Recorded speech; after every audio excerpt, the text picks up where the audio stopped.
Hello and welcome to episode 227 of the Chills of Will podcast. It's a pleasure today to be joined by Gina Chung. Gina Chung is a Korean American writer from New Jersey, currently living in New York City. She's the author of the novel Sea Change, which came out in March of 2023, and in the UK in August of 2023. This was longlisted for the Center for Fiction First Novel Prize, an Asian Pacific American Award for Adult Fiction honor, a 2023 Barnes& Noble Discover Pick, and a New York Times Most Anticipated Book. And the short story collection, which will be the main focus of our conversation today, is Green Frog. It comes out March 12th, which is hopefully when you'll be hearing this episode, March 12th and beyond. It's through Vintage. It comes out with Picador, which in the UK and Commonwealth on June 6, 2024. Is a recipient of the, excuse me, as a recipient of the Pushcart Prize. She is a 2021-2022 Center for Fiction Susan Kamil Emerging Writer Fellow. She holds an MFA in fiction from the New School's Creative Writing Program and a BA in Literary Studies from William College. Her work appears or is forthcoming in One Story, Bomb, the Kenyon Review, Literary Hub, Catapult, Electric Literature, Gulf Coast, Indiana Review, Idaho Review, the Rumpus, Pleiades, and Fiction or Friction, among others. Heck of a bio. How are you doing this evening? I'm doing well. Thank you so much for having me, Peter. Oh, it's great to talk to you. I was asking you before we were recording, and I had a little. My computer needs to be clean because I thought it was Ficador, and I'm like, oh, it's Picador, of course. I saw it as an F for some reason. So, like I said, people listening, this is going to be released on March 12th, and and beyond. You're listening. It's out. Go buy the book. Comes out in June of this year in the UK. Let's get the good stuff or the good stuff out ahead of time. What any recommendations of where to buy the book? And I'd also love to know kind of how you're feeling as the book is about maybe 2 weeks from publication. Yeah, we are at that time. It's late February as of time of recording. Hmm. Feeling all kinds of things. We were just talking before our conversation got rolling about just being excited for spring to come, at least in my case here on the East Coast. So I'm Hmm. looking forward to, March beginning, sunshine. And it's nice that the book is kind of coming out in sort of like Yeah. this sort of early spring period. It feels like I feel like my body and brain kind of come to life during this time. So it's Hmm. nice to, be going a bit on the road soon with the book. Yeah. And in terms of where, folks can find the book, I always say like wherever, people can buy books is great, but it's always nice to support a local indie if you can. So Sure. that would be my recommendation for that. Awesome. Your website is just Gina-Chung, Chung.com.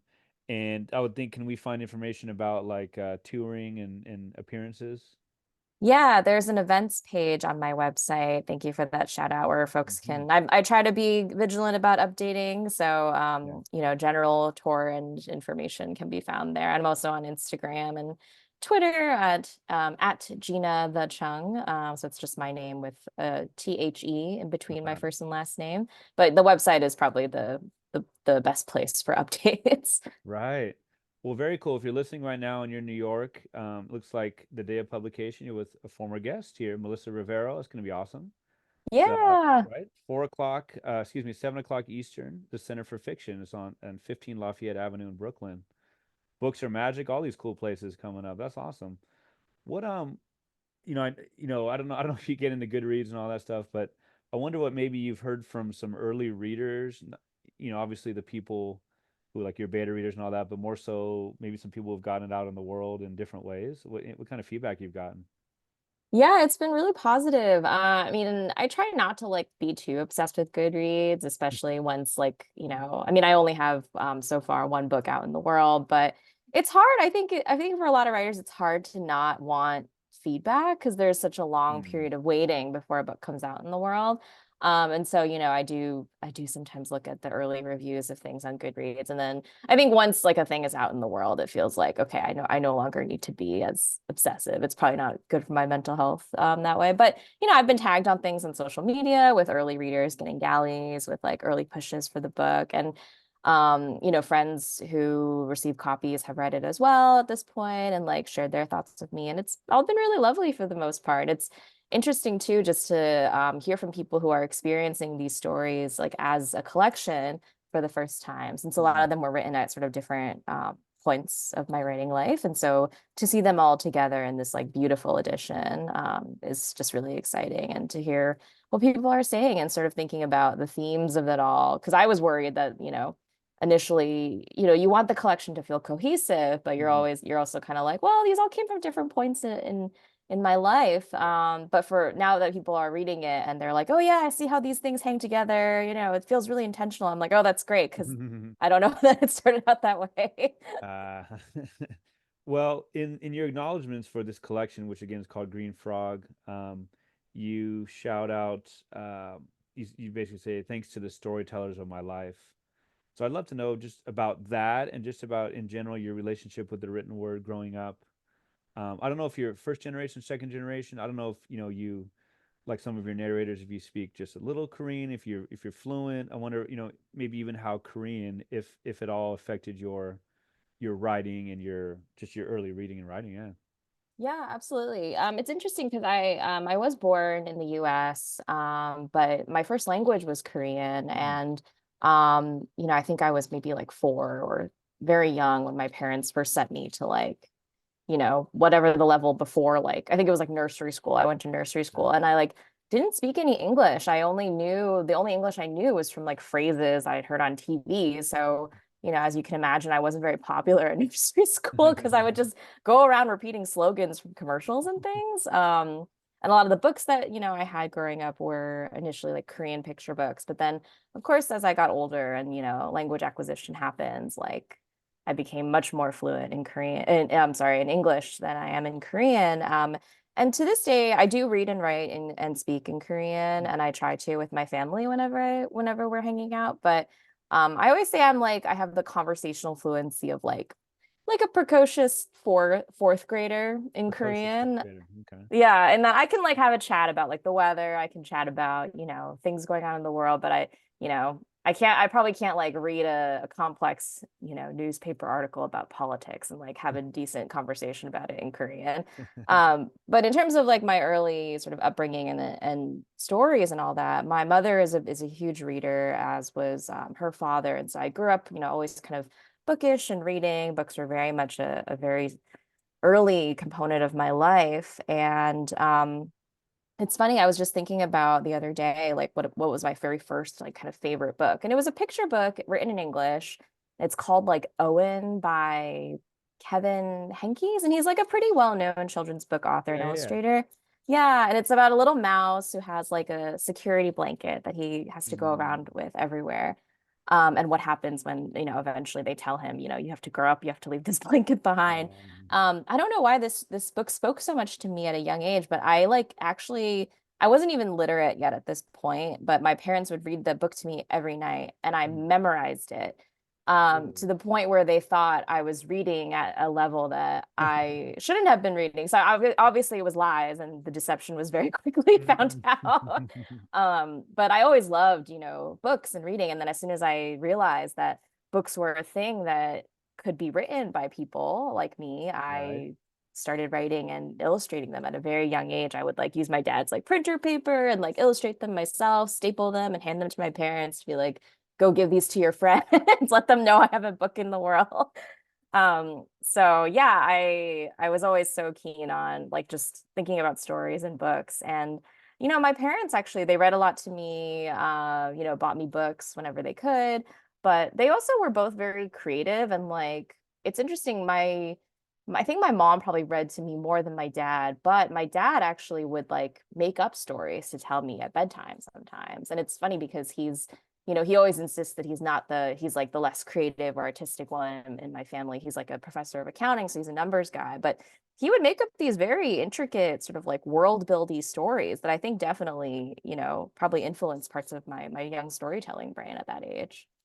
Very cool. So I'll go ahead and prove it. Go ahead and you said you memorized the Kevin Hankey book? No, probably faded away a little bit over time, huh? Yeah, I'll have to brush up on it for tour. I got 2 weeks, so. What were you reading as you got into grade school, high school? What were some of the texts, or who were some of the writers who really just kept you going and inspired you and maybe told you like, hey, I can do this too. I want to do this too. Yeah, I inherited a lot of books, I think, from like a lot of family friends. So I read a lot of like very classic series. Like I read a lot of Nancy Drew, Mm. Babysitters Oh Club, yeah. um, Chronicles of Narnia, that kind of thing, like the series, anything that was a series, because it's great as a kid when you're just diving into this world and you're like, oh, there's like, 8 or 12 more books I can read. Mm. How wonderful. But yeah, I think I'd always gravitated to stories about like children, like, Chronicles of Narnia, for example, where like you step into this like portal and suddenly you go Mm. from being an ordinary kid to being like the chosen one in this like Mm. magical land. Mm. And there's this other book that I have like very distinct memories of called Gwina. It's like Gwinna. Mm. And it's probably also that my name is like pretty, Sure. it's like a close-ish in spelling to that name. But it's about this young girl who's like, she grows wings and she's like, she's raised by a regular human couple, but then it turns out she's like the heir to like the owl throne or something very, Mm. very fantastical like that. So I always loved that idea of like, oh, I might be here with like my regular family in New Yeah. Jersey, but actually maybe I'm the heir to some fairy queen kingdom or whatever. Do- So I was very into those kinds of stories growing up. So I just reminded, do you happen to follow the Flacco saga in New York at the time? Yeah, yeah. Oh man. Yeah, very sad. Ah, Flacco. Yeah, man. there's like a memorial for him somewhere Mm. uptown, I think. But yeah, Oh man. it's pretty amazing how that story just really captured so many New Yorkers' hearts because I was Right. definitely following it for a long time. It was very sad to hear that he Right. very sadly has passed. My almost 8-year-old is here in the background. I didn't know that through the headphones she could hear it. When she heard you say Babysitters Club, she got excited. Oh yeah, She, yes, the she's she Babysitters Club. she's got into the graphic novels. There's some newer versions, and then we're both so bummed to see that the series only lasted a certain amount of, it closed, but the Netflix series was great. Yeah, no, I love the like the sort of resurgence of like Yes, things like that through Netflix yes, and then new generations. Like some of my friends' kids were discovering it for the right, first time. Does she have a totally. favorite member of the BSC? Dawn, I think. No, no, sorry, not Dawn. Oh, Marianne. Marianne. She's a Marianne fan. oh, we love Yeah, yeah, Marianne. yeah, Yeah, definitely. yeah. I was a big Christy fan, which is funny because I'm not at all like Christy's like the sporty like leader one, and Yeah, I think I just liked the idea of being someone like that. right, But she was my favorite growing up. right. So yeah, it's so cool to see that just get passed down next generation with with a more modern update too, which is great. Um, I wonder about as you got into even high school and college, where did the writing bug kick in? Am I mixing metaphors here? Where did the writing bug hit you, bite you, in that that double idea of I want to do this, I can do this, people have given me compliments, but also I'm so wowed by these authors. This is something I could never do. You know what I mean? Yeah, interestingly, I think in high school and college, that was sort of when my confidence as a writer kind of took a hit. Maybe it was because I Mm. started reading, all these classics that you're assigned in class. Like, we read a lot of like James Joyce. Actually, my teacher had James like a Joyce will do that to you, right? Jeez. yeah, I'm just like, okay, now that I've read The Dead, does anyone else need to write a short story That anymore? last paragraph, that last couple paragraphs. Oh my gosh. It still hits. So I revisit that story like every couple years and I'm Mm. just like, wow, it's Mm. so, so good. But yeah, so we read like, Joyce. Yeah, I feel like I actually did like I did the IB, if you're familiar, the International Hmm. Baccalaureate curriculum, because my Hmm. high school was like kind of pretentious and they like made it available to some of us. But as a result, I actually got to read a lot of like world literature Hmm. classics, which I don't think was always the case for, Yeah. other American friends of mine who went through the public high school system. Hmm. But as I read, all kinds of amazing books like Ishiguro, Remains of the Day, House of the Mm. Spirits, Allende. But in high school, when you're like, thinking about college and next steps, like I don't know if it's maybe different for other folks, but I started getting really nervous about the idea of like even thinking of calling myself a writer. And I was like, okay, I need to be practical and think about a Hmm. job and a career. And so for a while I actually thought about like, oh, maybe I'd go to journalism school. And so use the writing ability and interest to sort of work on something more practical. And then in college, I kind of left creative writing behind for a bit. I was studying, I was a comparative literature major within the literary studies track at my school, which involved reading a lot of works in translation, which was really fun and exciting, and also reading a lot of literary theory, which I was very new to, and it was so fun and bizarre to just think about like to read like Lacan and Zizek and all those guys, and that was really great. And for a while, I thought maybe I would go into academia. Mm. So yeah, and I didn't really take any creative writing classes until maybe my last semester of my senior year, where I was kind of like, oh, I'll just do this as a lark. And my friend had taken the class with the professor, Mm. and said it was a great experience. I did it and had a lovely time. Like it was so fun just to be reading stories, not from this like analytical academic perspective, which I've been so used Mm. to doing, but through the eyes of a writer, where it's like, okay, Yeah. this sentence is happening. What is happening on the level of this story that lets us know this about the Mm. protagonist? And I kind of stayed away from it still. Graduated, started working. I worked in book publishing for a while, actually. So I Mm. kind of tried to stay close to the world of writing. But it wasn't until I realized that I was still writing all these stories that I didn't know what to do with. And I was like, oh, maybe it's time to like actually think about Mhm. going back to that sort of writing brain mentality. But it took a Mm. while. Who, as we get into 2024, who are you, I'm sure the list is endless, but who are you excited about? Oh my gosh, she's got a new article, he's got a new book. Who are you really enjoying in 2024? There are so many amazing writers. You can't see it, but in the background, my nightstand is just like teetering, falling over with endless amounts of books. But I actually just finished this book that is new to the US, but not new to the world, called Greta and Walden by Mm. Rebecca K. Riley, who's it's her debut. It's a book about two queer siblings who live together in New Zealand, and it's just such a beautiful, like funny, warm family saga where I read it and I was like it feels like the sort of like raucous big ensemble family rom-com that Mhm. like I grew up watching on film a lot, but it translated into this beautiful book that I really, really love. So very much loved that, and I keep recommending it to folks. And I'm also super excited about my friend Jiaming Tang's forthcoming debut, Cinema Love, which is coming out Mm. in May this year. And it's about gay men in China and the women who marry them. And so it's kind of this What like, a tagline.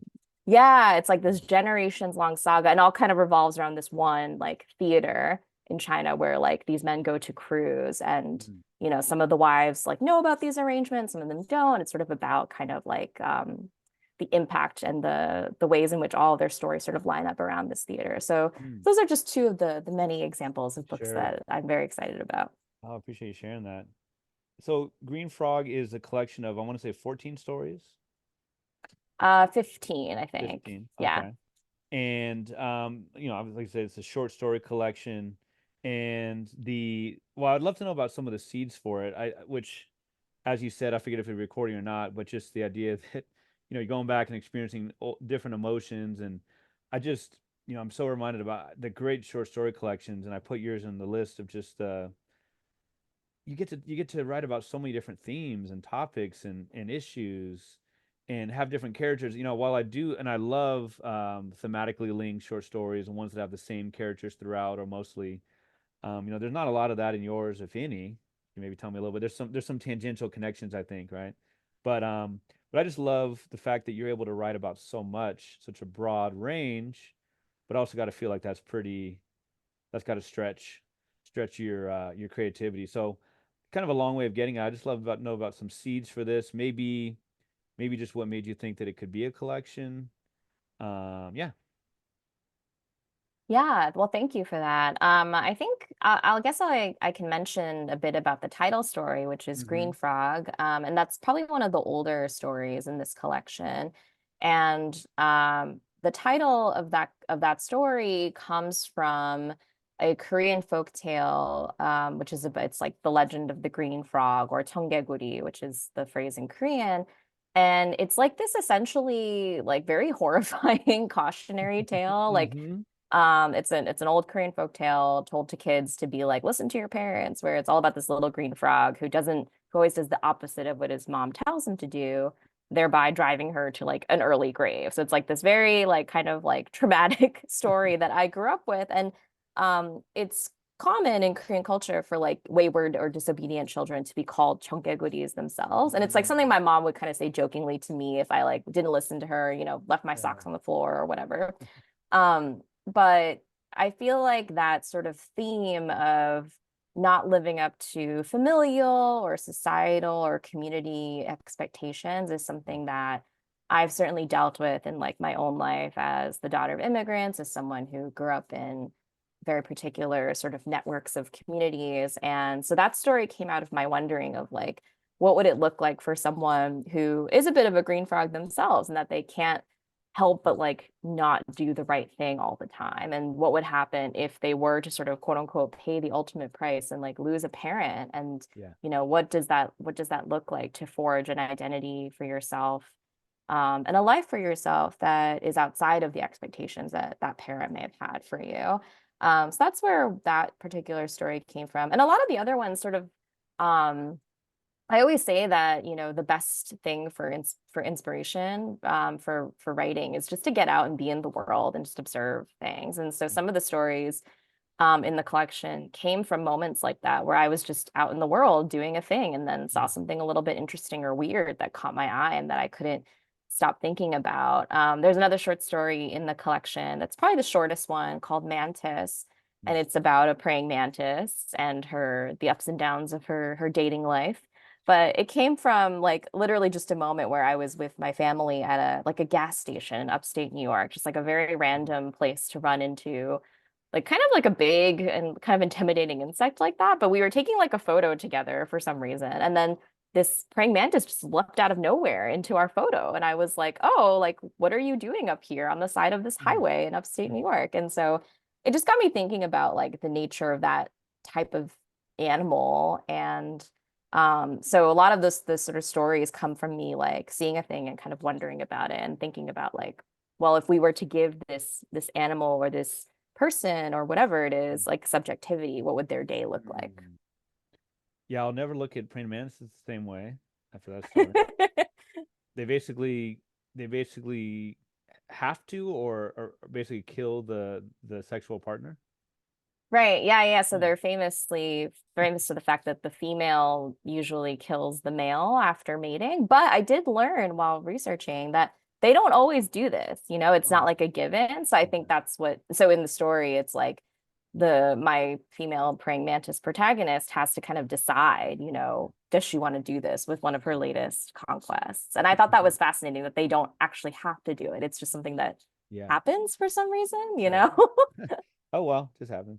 And Yeah. never look at frogs the same way in that story. You talk about the tale is that the frogs, that's why frogs croak in the rains, because basically what the green frog actually told the truth for once, and so ended up burying his mom in the wrong place.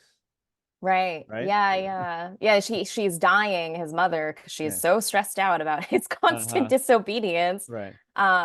Which is not what happens in the real life, the real life parallel in the story. The character's mother is not dying because of her, but she still feels a lot of guilt. But the mother frog in the fable tells him, bury me on the banks of the river, which is not the kind of place you want to bury a body. You would want to bury a body on high ground, because she thinks he's going to do the opposite. Yeah. Right. This is like, I mean, this is like the logic of the story. Sure, logically. Right. But instead he does what she asks him to for the first time in his life. And that's why frogs croak in the rain, because they're afraid that the body of their mother will wash away. It's just like a very traumatic ending. How about like the stories that like every culture in the world tells that just scare the crap out of kids? La Llorona? There are so Oh my many. God. Like, yeah. traumatic is the word. Parents have been terrorizing children for centuries. Exactly. You quote Yoon in from Say Grace in the epigraph. Let us have magic. Let us have our own mothers and scarves, our spirits. I wonder why you decided to start with that. Oh yeah, I'm such a huge fan of Emily Jungmin Yoon's poetry, and I really love an epigraph in a story. I feel like it's sort of this Yeah, or not in a story, in a book. I feel like it's sort of this interesting invitation, kind of like an amuse-bouche before you start like a Mm, meal. mm, And I loved that poem the first time I ever came across it. And I thought to myself, like, oh, what a perfect distillation of a lot of the themes and things that I'm thinking about and trying to do with this collection. And in that poem in particular, my interpretation of it is sort of like contending with the legacies of like colonialism, Christianity in with Korea specifically. mm-hmm, And then also sort of like tying in this idea of like the long histories of like practices such as, for example, shamanism, which is the thing that Korean people have been practicing for centuries as well. And my family is very Christian, so I didn't grow up knowing anything about those practices, mm-hmm. just because it was considered very like frowned upon in my family. But you know, now that I'm an adult and have a different can have a different relationship with like some of those cultural practices. Like I was really fascinated by that idea of what it would mean to sort of like have our quote unquote own prayers, our own I think spells is the word that she uses in the poem, because I think ultimately the collection is just about whatever it is you end up doing or believing, just creating it for yourself rather than just following something that someone else told you you should do. The last line quoted is quote, "Let us eat what makes us holy." Wow. Mm, yeah. I get right into it with the first story is called How to Eat Your Own Heart. And I'm like, let's go. A second person piece. Second person is I in my limited experience is so hard to pull off. But when you do pull it off, it's great. And the story is we're thrown into the water, so to speak, in the most complimentary fashion. It's like, wow, okay. And yeah, it's called How to Eat Your Own Heart. Step three, for example, is broken up almost like a recipe, right? Step three. Once the water comes to a rolling boil, lean over the pot and feel its hot steam kiss your face. Whisper to it the names of your mother, your aunts, your grandmother until it knows everything you know, steeped in the women who have come before you. There's so much of that in a beauty in a story that's about eating your own heart. Um, talk about being prepared like a normal dish. Quote, angle your tears into the pot, saying that brine is good for once. I wonder about ideas of not I guess gross is almost like, it might gross somebody out automatically kind of thing, but it's actually a beautiful story. It's a lot about redemption, or I guess I should say regeneration. But I wonder about Mm. the idea of like ancestors and family, and particularly women, female ancestors that runs through the story so much. Yeah, the reason I included that line that you just read a bit from was that I actually like, I mean, it is like known, it is recorded what the names of, you know, my forebears and my grandmother, great grandmother, so on are, but I actually grew up not really knowing the names of most of my relatives or my grandparents, really. And that's because, you know, growing up, you would just call them grandmother. And then in Korean culture, there are often these very specific names for what you would call a given relative. For example, like your uncle's wife is not just your aunt. It's like a very specific name for like, you know, the how old the uncle might be in relation to your parent, and there it's all very specific. And so um it's interesting because when I was growing up and I would like do school assignments where it was like, oh, create your family tree, I would have to ask my parents like, you know, I actually don't know people's names, like how, you know, I would have to write it down. And it's just not a thing to know. And I think also a lot of it is tied up with a lot of histories of trauma and war, of course, family division of families too, with the separation of Korea into North and South, which was like not really all that long ago. Like these are all like deep-seated traumas and histories that um, we carry with us. And so for me, as someone who was very privileged to have been born in the US and, you know, be raised with all of the benefits of that, like for me to ask about that feels almost like I'm like kind of wounding my family in a way. I mean, when I do ask my parents, they're always like, yeah, you know, we're happy to talk about it, but it's not something that is brought up necessarily because the legacy of that is often so painful. And my mom often says, you know, the few times that I've heard more about what my grandparents went through, especially with Japanese occupation when they were younger, she's often like, you know, with every Korean family, there's like, you know, you could write a whole novel about what they've been through. And I think that's true no matter what history or trauma any community family has come from. But I grew up with this understanding of like you know, all the things I know are just really the tip of the iceberg. And so in that story, it's kind of me, um, you know, through this fictional lens, grappling with that sort of understanding of what it would mean to like have some knowledge, but also know that there's so much more that you'll never really have access to. Mm. Yeah, the line is so telling, so profound. If you don't know your grandmother's name, don't call your mother to ask. Instead, remember that being able to know the first names of your elders is a luxury. Speaking them aloud, even if to yourself, is a small heresy. The story goes on, talk, memories of breakups, quote, you've been through worse, as the heart is being cut it out, grow it again. It's gestating like a child. The ideas of tuning the orchestra again, again, regeneration, getting things in a set of what's the word I'm trying to think of, like homeostasis. And in the end, again, it's gestating like a child, tuning the orchestra, and the narrator is chilling, relaxing.